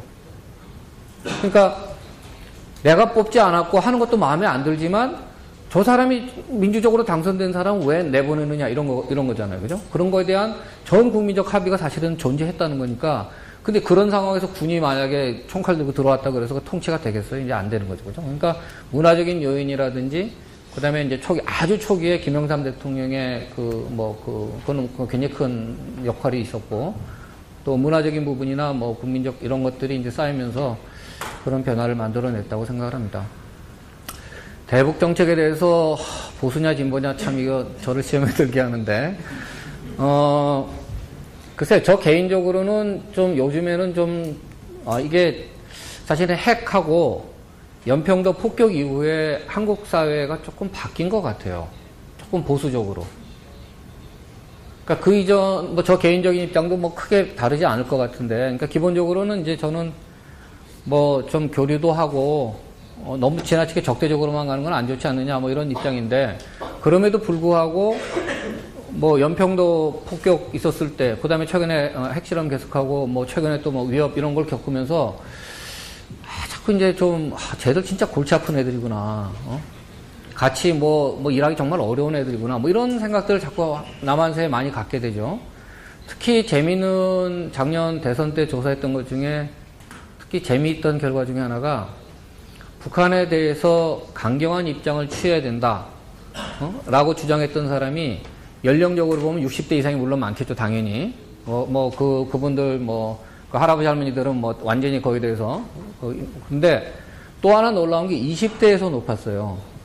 적대적인 정책을 해야 된다, 그거에 대해서. 강경에 가야 된다는 게 20대에서 높았는데, 특히 20대 남성. 그 연평도 포격을 보고 나 군대 가야 되는데, 뭐 이런 생각을 하는 것 같아. 그렇게밖에 추론이 안 돼. 근데 20대에서 그게 좀 높아지고 있어요. 그래서 세대 간의 이런 변화가 나중에는 어떤 영향을 미칠지 모르겠는데, 남북한 관계는 사실은 DJ, 노무현 이러면서 상당히 많이 이제 있었는데, 저 개인적으로는 이번에 개성공단 폐쇄한 거 보고는 대단히 실망을 많이 했어요. 북한에 대해서. 왜냐하면 그냥 단순히 뭐 이런 외교적인 거나 뭐 군사적인 부분에 대해서는 일회성으로 지나갈 수 있는 거지만, 개성공단처럼 이런 돈이 오가는 거는 장기적인 투자에 대한 신뢰가 기반되지 않으면 갈 수가 없는 거잖아요. 돈이라는 게. 그죠? 저게 닫아버리기 시작하면 그 다음에 누가 거기다 투자하겠다는 생각을 하겠어. 오랫동안. 그죠? 그래서 이게 파트너가 있는 부분들이기 때문에 참 어려운 것 같네요. 그거는 뭐 하여튼 제가 전문가가 아니지만 저는 오히려 이제 그런 대북 문제나 통일 문제는 저의 전공은 북쪽이 아니라 이 한국 사회에서 어떤 변화가 일어났는가 그런 게 제 관점인데, 최근 들어서는 미묘한 변화, 아까 얘기했던 것처럼 20대의 경우는 아예 통일이 필요 없다는 뭐 그런 것도 나오고. 그래서 제가 조선일보를 한번 무슨 기사할 때 같이 젊은 사람들 모아놓고 같이 이야기한 적이 있었는데, 그 중에 한 친구가 통일 필요하냐고 물었더니, 통일 필요하다는 거야. 꼭 통일돼야 된대. 나 죽고 난 다음에 됐으면 좋겠다는 거야. 그러니까 그런 리스크 테이킹은 안 하겠다는 거지. 그러니까 그런 변화들이 나타나고 있어서 북한은 모르겠어요. 근데 하여튼 박근혜 정부에서 의욕을 갖고 있으니까 일단은 조금 더 지켜봐야 되지 않을까 싶네요. 어떤 변화가 있을지. I see it like Korean politics is very much candidate centric and a little bit of party centric, and it's very far from the coalition government. As we have in India, we have a very much coalition government. As a concrete, we say that Korea is not going to the very much candidate centric but also dynastic centric. And you saw that the democratic index of the Korea is very high. So how you correlate the dynastic system and democratic index? That's my question.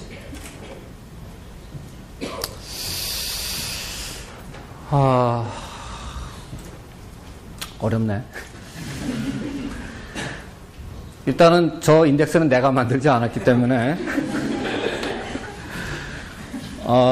글쎄 뭐라고 말씀드려야 될지 모르겠는데, 저는 개인적으로는 그냥 지표를 굳이 말씀을 드린 거는 그 한국 사람들이 스스로에 대해서 굉장히 크리티컬한 측면이 있어요. 그래서 한국이 이런 정도의 퍼포먼스를 하고 있으면 그거에 대해서 우리 이 정도 됐다라는 거를 인정을 할 필요가 있는데, 되게 이제 이 정도 올라갔더라도 우리는, 여러분들이 아마 주변에서 한국 정치에 대한 이야기를 들었을 때 우리 한국 정치 괜찮아, 뭐 이 정도면 괜찮아, 이런 이야기 오늘 아마 처음 들을걸? 그죠? 단 한 사람도 그런 이야기를 안 한단 말이에요. 응?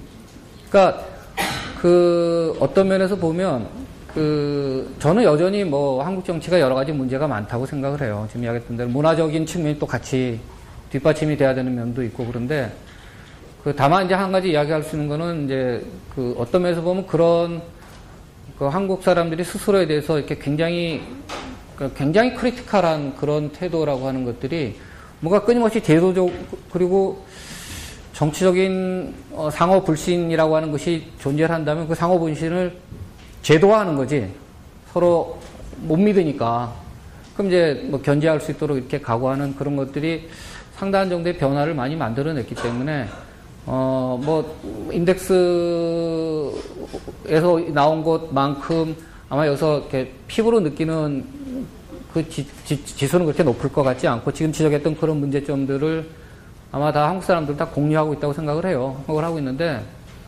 다만 이제 좀 다른 측면에서 제가 그 질문하고 직접적인 관계가 되지는 않을지 모르겠지만 그 질문을 들으면서 제가 떠올랐던 거는 한국 아마 여러분들도 아마 신문이라든지 주변에서 이야기하면 한국의 대통령은 힘이 너무 세, 너무 파워가 많아. 그래서 심지어 제왕적이기까지 해. 그래서 임페리얼 프레지던시 막 이런 이야기를 해요, 그죠?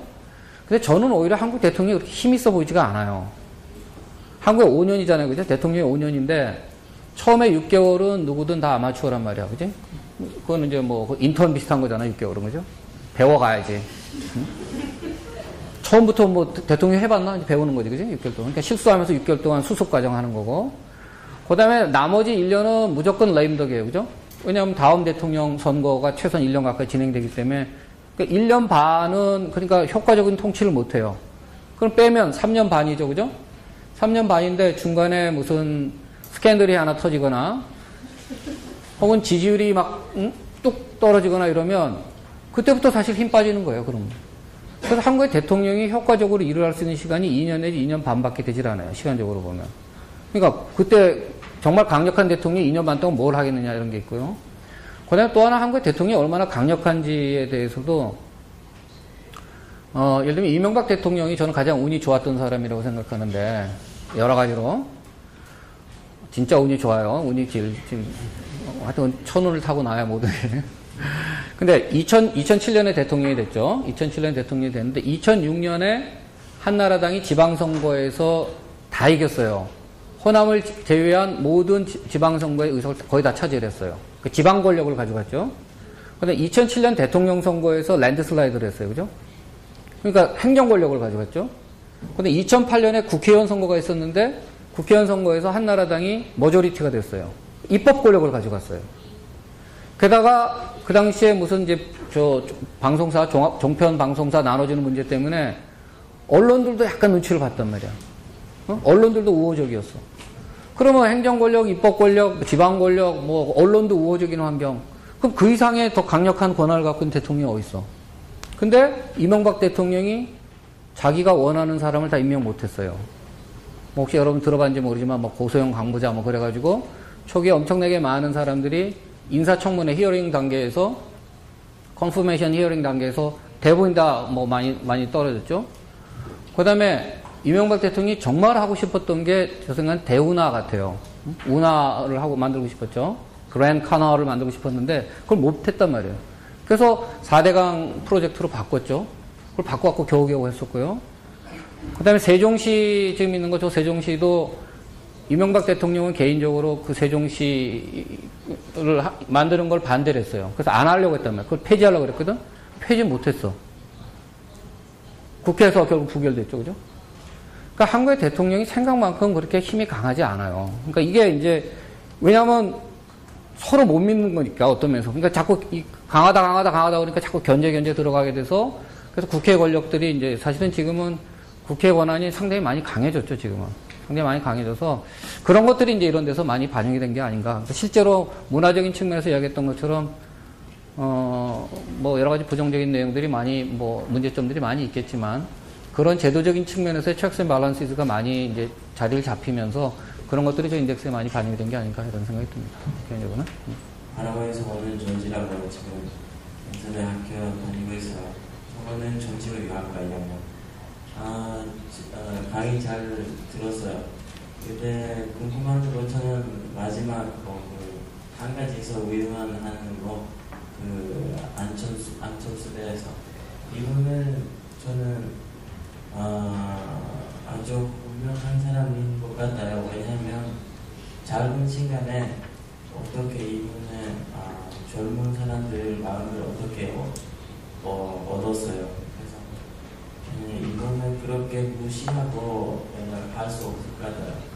그래서 이분은 또 어린이도 아니고, 그래서 뭐 하는지 뭐 내가 생각에는 뭐 할 수 있는지 있는 것 같아요, 이분은. 그래서 아까 그 교수님이 이거 위험한 거 말했어요. 그래서 제 생각에는 이거는 어떻게 생각해요? 망해야 돼요? 아니면 이분은, 왜냐면 앞으로 내 생각에는 이분은 대통령 될 수 있어요. 미래에서.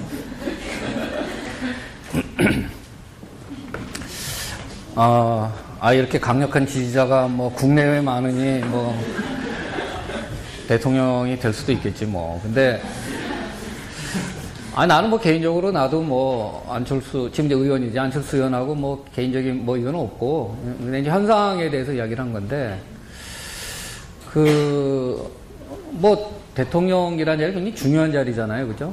많은 것들을 결정해야 되고, 중요한 순간에 뭔가 결단을 내려야 되고, 또 최고의 정치 리더인 만큼 대한민국이라고 하는 정치 공동체가 어디로 가야 되는지 그림도 그려야 되는 거고, 또 갈등도 해결해야 되는 거고, 굉장히 역할이 많아요. 또 뭐 북한이라든지 위협이 있을 경우에 그에 대처도 해야 되고. 그러려면 이제 그럴 만한 역량이 있는 사람인지, 혹은 무슨 생각을 하고 다니는 사람인지, 도대체 뭘 하겠다라고 하는 건지는 우리가 알아야죠, 그죠? 우리가 그러니까 어떤 면에서 보면 5년 동안 나라의 운명을 맡기는 거잖아요, 그 사람한테, 그 리더한테, 그죠? 우리가 결혼할 때도 그냥 사진 봤는데, 야, 딱이다, 내 맘이다, 뭐, 이러고 결혼 안 하잖아, 그지? 말이라도 좀 건네보고 저 사람이 무슨 생각하는지, 나랑 맞는지, 뭐, 결혼하면 나를 어떻게 잘해줄 건지, 뭐 대충 들어봐야 될 거 아니에요, 그죠? 근데 사실은 그런 검증의 과정을 우리가 전혀 겪지를 못했다는 거죠. 문제를 삼는 거는. 그리고 그 이유 중에 하나는 안철수 씨가 정치적 경험이 한 번도 없는 사람이기 때문에 이 사람이 어떤 역할을 하게 될지 우리가 전혀 예상할 수가 없는 거예요. 저는 그리고 정치라는 게 일종의 프로페션이라고 저는 생각을 하거든요. 그러니까 뭔가 경험이 있어야지. 물론 이제 국회의원을 하든지 뭐 작은 곳의 단체장의 경우는 모르겠는데 한 나라의 대통령이 된 사람이 정치적 경험이 아무것도 없고 정치에 대해서 전혀 아는 게 없는 사람인데 그 사람이 대통령이 된다라고 하는 것도 사실은 좀 위험할 수 있다는 거죠. 그런 의미에서. 물론 이제 안철수가 개인적으로 훌륭하신 분이라는 거를 내가 뭐 부정하는 건 아니지만 그러니까 그러니까 정치 리더로서의 안철수는 우리가 또 유권자가 당연히 요구해야 될 것들이 뭐가 있는 거죠.